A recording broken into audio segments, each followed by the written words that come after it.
Every single day inside the Discord, I do a pre-market webinar as well as a trade review session. However, in today's pre-market webinar, there was a huge emphasis on trading psychology, mental capital, and knowing when the right time to trade is, which is why I wanted to put this video out for the entire world. So sit back, I hope you enjoy and gain some insight into my brain. All right, well, welcome everybody. Welcome back to a pre-market webinar here. Today's gonna be a little bit different in the sense that, one, I don't really have a whole lot of high quality trade setups that are staring me in the face. I quite frankly think that today is going to be a pretty hard day to trade. I think there's a few different things out there in the sphere that could happen. But I also quite frankly think that this week has been a little bit tricky, right? This week hasn't been as straightforward as some might make it out to be, as social media might make it out to be, whatever the case may be, right? It was a trippy, trappy kind of off-base week, right? Monday came in and we had low expectations for the day, ended up catching a nice trade with an entry here, sold it there, it was solid, boom. Nothing crazy about it, right? Quick trade, but the market didn't really also like move all that much. It kind of failed to go higher, kind of pulled back a little bit, nothing crazy. Tuesday, seemingly out of nowhere, a day before FOMC, we got a giant rally out of the market that felt like it came out of I don't want to say out of nowhere, because like it had valid reason to go higher. But for the vast majority of traders out there in the world, we were thinking, hey, day before FOMC, probably going to be like a little bit of choppy action while we wait for, FOMC to provide us with that insight, right? That's what I think most people were expecting, myself included, right? I happened to be away from the market on Tuesday. I just wasn't at my desk. Something came up. So I didn't see this rally even take place. I'm going to be honest with you. If I was here and at my desk, I don't know that I would have caught it. The first hour and 20 minutes of the day was pretty choppy. And that could have been enough, right? If I'm looking back on my thought process and how I would have approached the market that day, if I had been trading this day and sat through that whole first hour of kind of sideways chop action, I could see myself getting up from the desk and being like, yeah, today ain't that day, right? And then the market made a late afternoon move where it's just a strong trend. It was kind of like, well, what the? Right? And it's been kind of the theme of this week where there's been a lot of these moves, but I don't think they've necessarily translated into trades. Right? And we talk about this all the time on Voice Chat, but it's one of the things that I want to emphasize across the board more so than anything is no matter what, on any given day, any given chart, the first thing you have to ask yourself when you're reviewing it is, was there a move or was there a trade? Right? Which is a very different question, right? Which ultimately will give you a dramatically different response and ultimately will mean that you should be kind of judging yourself or your performance very differently, right? Here on this day, on this Tuesday, this is a nice move. Are there entries available in here? Sure, right? We have the opening print somewhere near this green area. It's a little different, but some sort of pullbacks off the opening print here for longs? Sure. You could have found yourself into those trades. No doubt about it, right? But when I look back at this chart and I look at the actual odds of me having taken a trade here, holding it this whole way through, looking at all those external factors, right? Knowing that FOMC is the next day, knowing that the first hour was really rangy, knowing that I'm probably not expecting to put on heavy risk in anticipation of that event. Was this a missed trade for me or was this a missed move, right? I think the more likely answer is a missed move, right? I think that a move occurred. Great, cool. Moves occur all the time, right? That doesn't necessarily mean that there was a trade in there for me to take, right? Now we scroll through on to Wednesday. We have the FOMC day. FOMC ends up offering a solid move up. And there was actually a trade available that I was watching to take on this sort of failure to go lower that I ended up passing on. In hindsight, obviously, I wish I took it because it worked out, right? In the moment,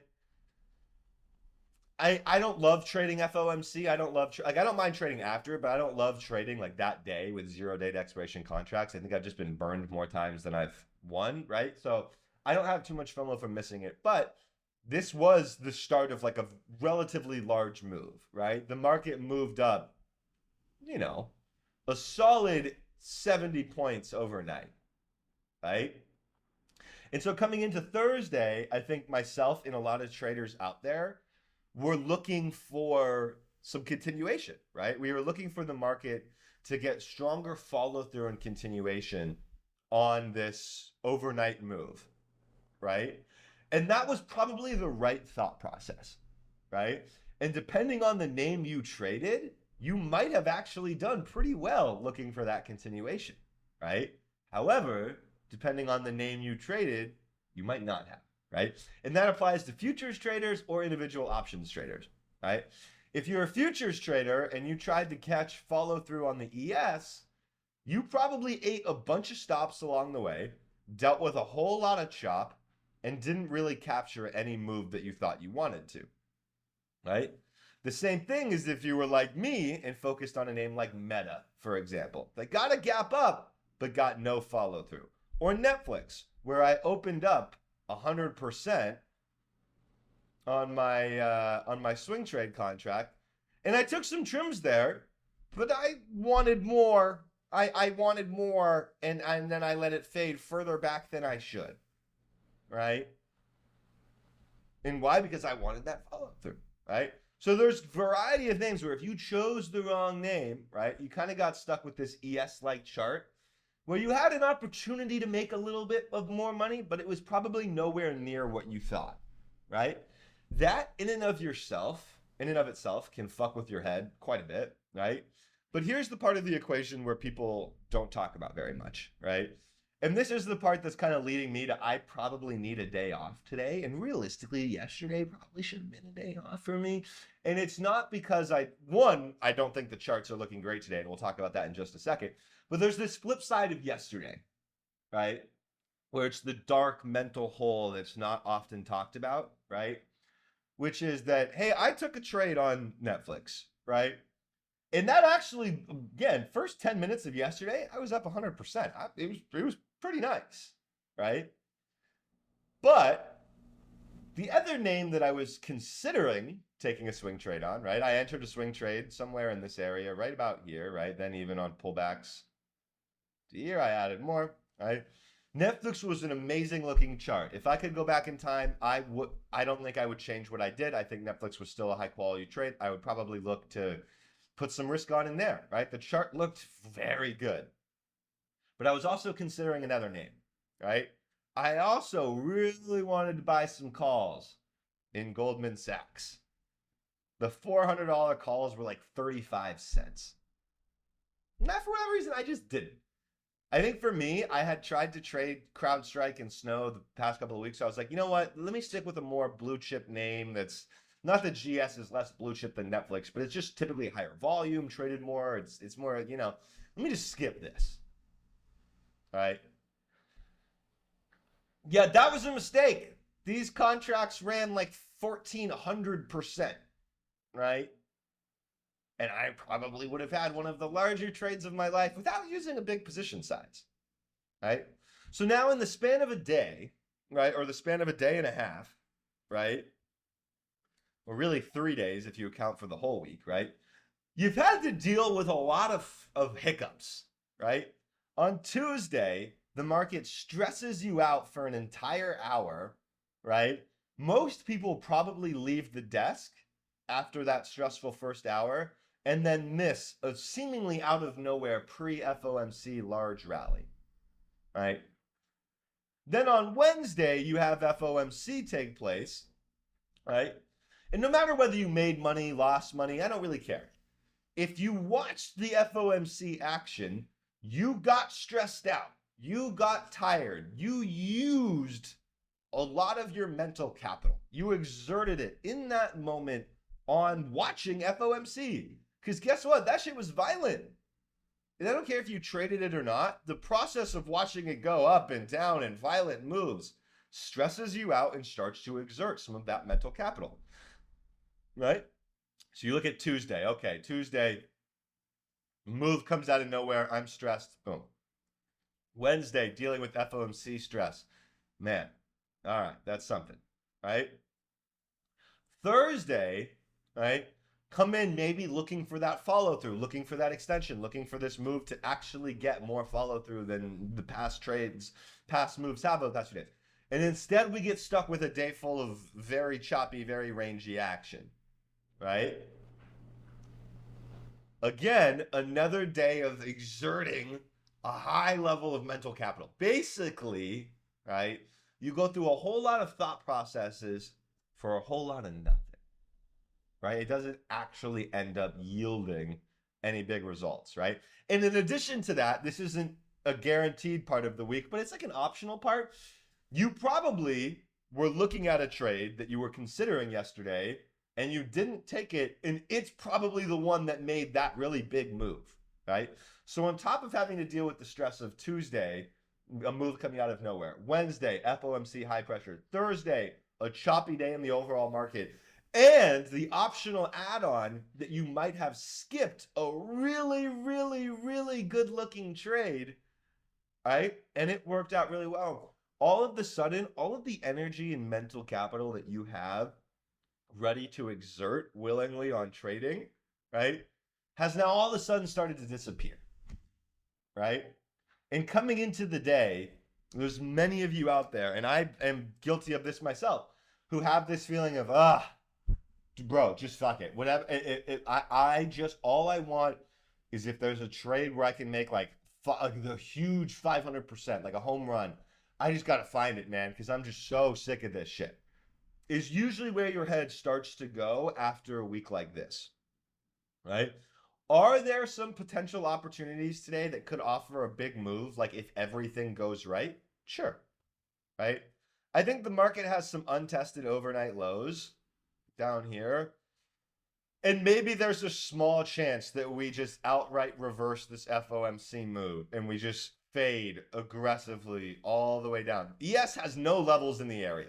That's another reason why I'm partially staying away today. There is literally nothing in the area. When you have no levels in the area, personally, I tend to stay away just because the levels are my edge, right? I know how accurate those motherfuckers are. I know how powerful they are. And again, more so than just understanding how to draw them, it's my understanding of how to use them the right way. I know how powerful they are. So when we open up nowhere near a level, I lose an inherent sense of edge, right?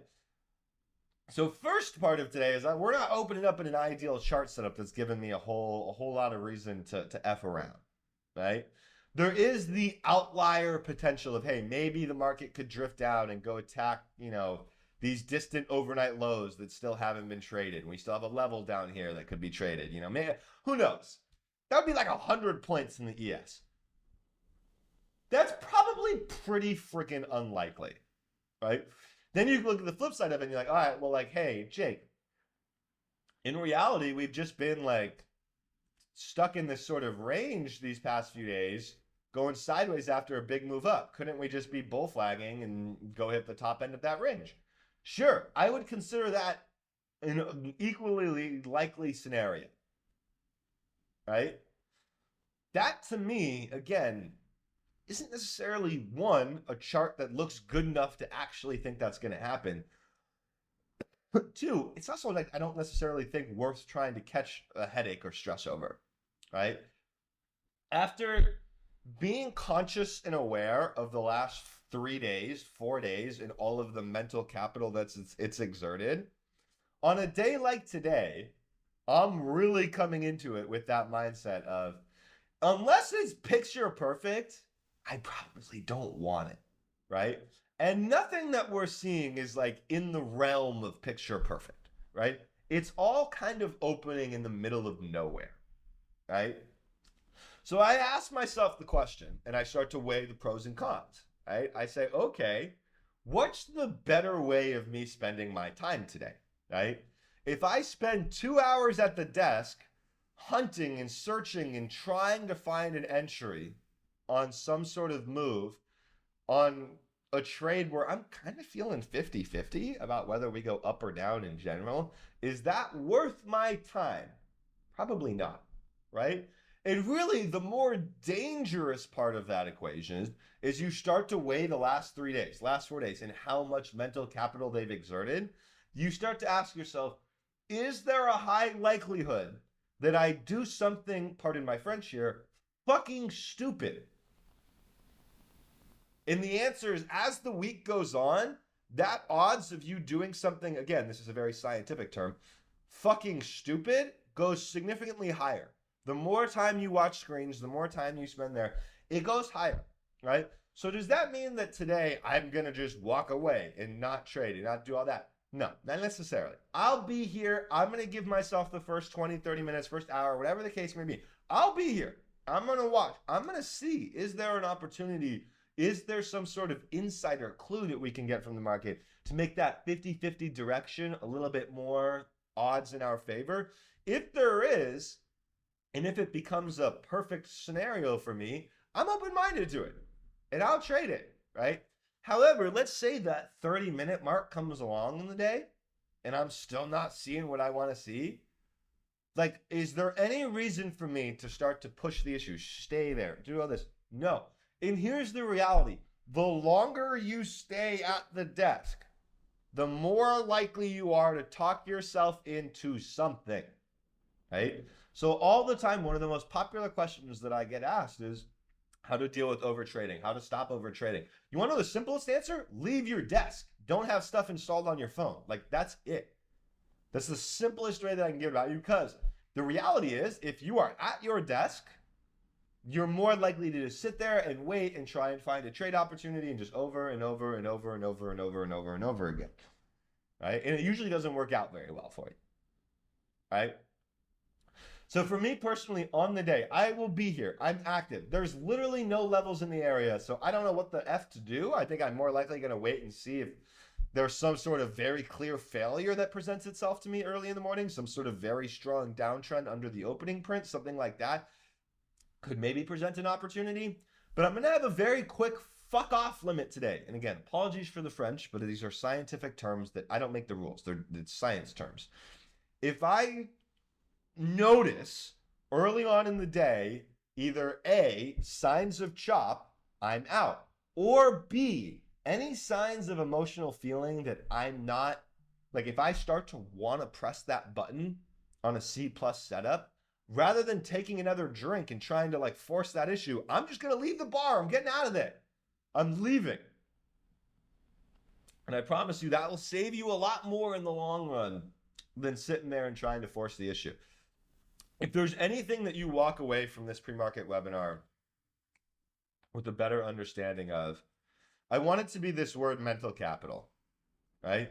Mental capital, right? Defined as, in my own words, paraphrasing, one's ability to process things and make high quality decisions. Is that the accurate definition? I don't know. You could probably find something better online. This is what it means to me, right?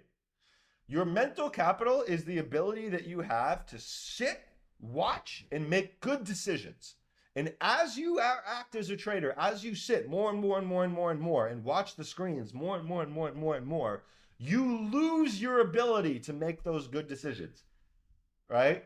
Because your bias of the last few trades, the things that you saw in the last, whatever, starts to get into your head, right?